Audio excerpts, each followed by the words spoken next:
Hi everyone, I am a chaplain and I work at a hospital. I'm just leaving, I'm just in the parking lot right now, and I just have to respond. Normally, everybody, I really stay out of politics.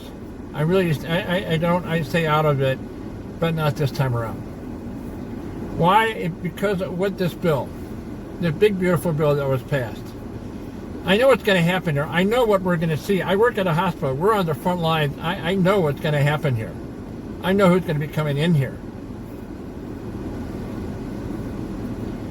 There are consequences, everybody. There are consequences to all this. And we on the front lines are going to see the consequences of what's going to happen here.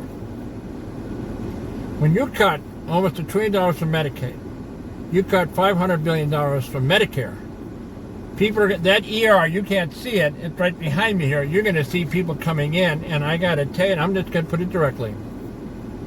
You know what happens is when people don't have health insurance, you know as well as I do, people just wait. They wait, and it just, whatever's going on with them gets worse and worse, and at some point they have to come in the ER. And by the time they came in the ER, it's going to be too late. And that's what we're going to see. I'm a chaplain, and all the nurses and the doctors, everybody else is going to see what's going to happen here.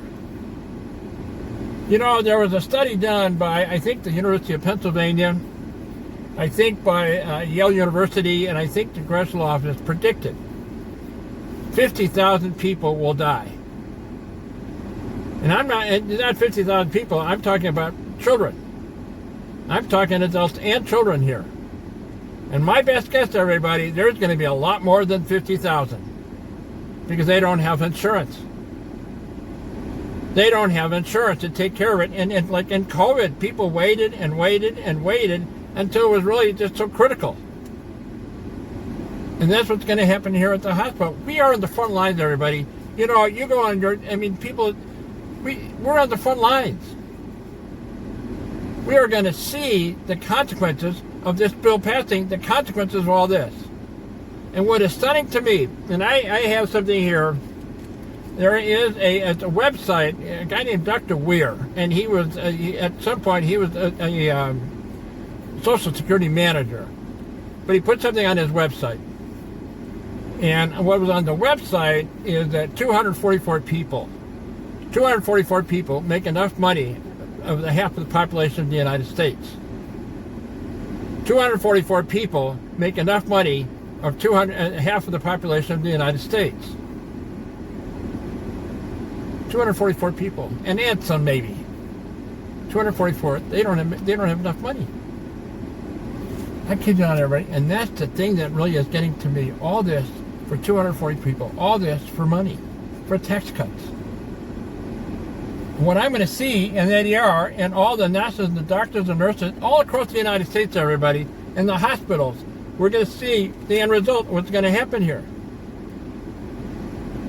I have to respond, everybody. I just have to respond. It is just so, it is hard for me to conceive. And I'm talking about children too. We have children at this hospital. You think the families can afford what's going on? I think 36 million children are on Medicaid. 1 in 5 adults are on Medicaid. And you're cutting $1 trillion off Medicaid, and you're cutting $500 billion off of Medicare.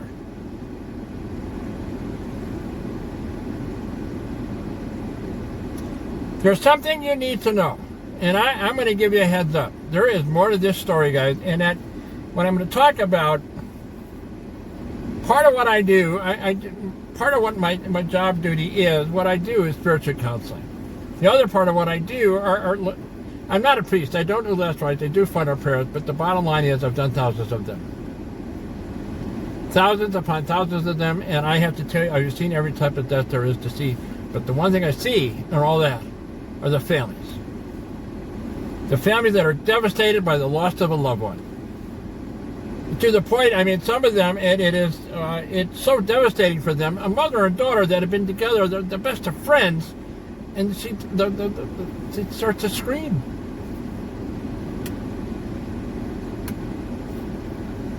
All this for 244 people to get their tax cuts. All this for 244 people.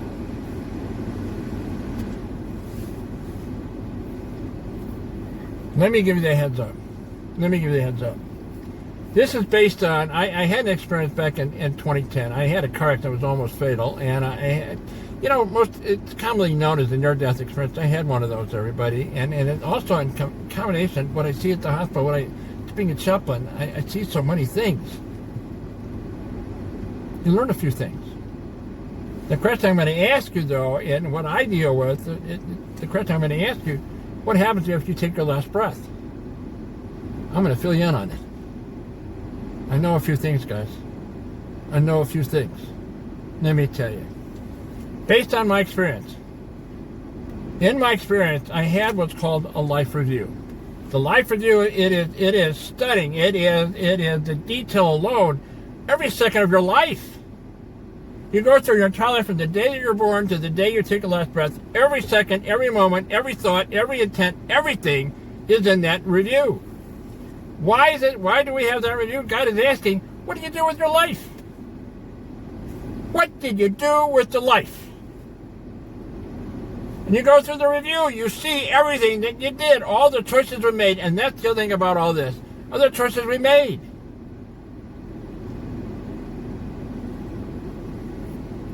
The choices we make. And the question again, what did you do with your life?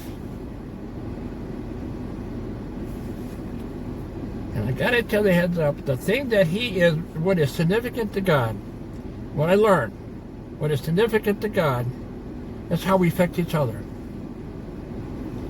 And what's even more significant is how we affect other people. Why is that important to God? What is so important about all this?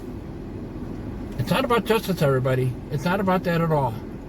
It is about what really we did in our life, the choices we make. It's all about the choices we make, including Him, being with Him.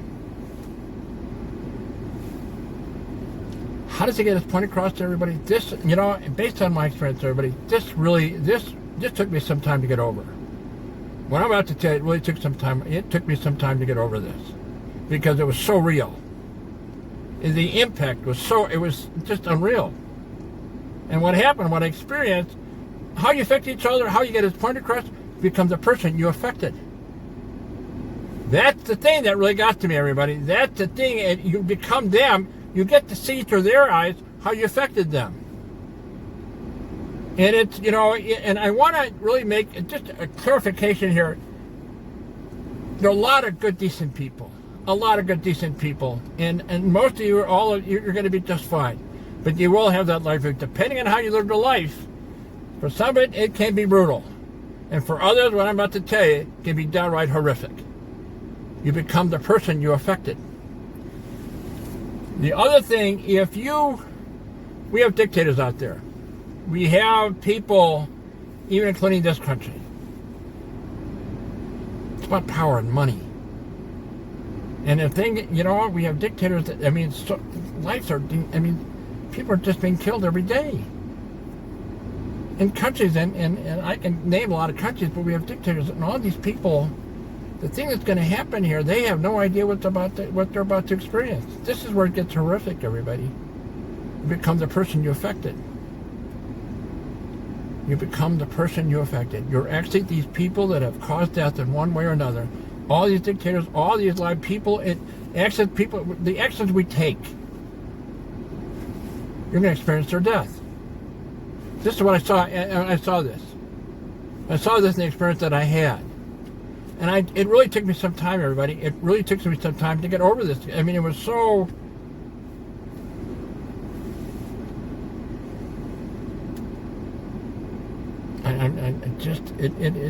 you're going to experience every death. Every single death. And for some cases, some of these people, and here's the worst part of it all, for some, it could be thousands upon thousands upon thousands upon thousands and thousands of times, if not 100,000, 500,000, a million times. Each and every one, you'll experience it. You'll experience the fear, the terror, all the study emotions that went on before their death, and you'll experience the actual death, the actual shutting down. It's said before, thousands upon thousands upon thousands upon thousands, it's so many. And you go through each and every one until everybody is accounted for.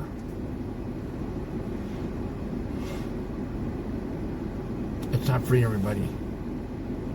It's not free. there's a saying, and the best way to put it, what goes around does come back around. It does come back around. And that was the thing that was so striking to me. What goes around does come back around, and you become the person you affected. And all these people have died. They caused their death. These people have died. The other thing that really caught my attention, the other thing that got to me when I witnessed this, what was going on in this, the people that died, what the person gets to see when you become that person you affected, you get to see what the future could have been. That future's gone. They took that future away from them. Not only experience their death, but you experience what the future could have been. All these people that are doing all this stuff, right? It's stunning. And this thing with people right now in this hospital, what's going to go on here?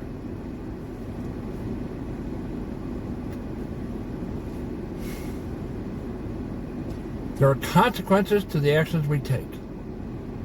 There are consequences to all this. We on the front lines, as I said in the beginning of this, we are going to see the consequences of what's going to happen when you cut $1 trillion from Medicaid and you cut $500 billion from Medicare. All these people are going to be coming to the yard because they don't have health insurance. And by the time we get there, for many of them it's going to be too late. And I'm going to put it directly again. People will die. Children will die. All for $244. Add some to get their tax cuts. It's not free, guys. Not free. I'm going to go ahead and close, everybody. But it's a heads up. It really is a heads up. I'm going to go ahead and close. I appreciate your time, and thanks for watching this video. Thanks again. I appreciate your time. Thanks again.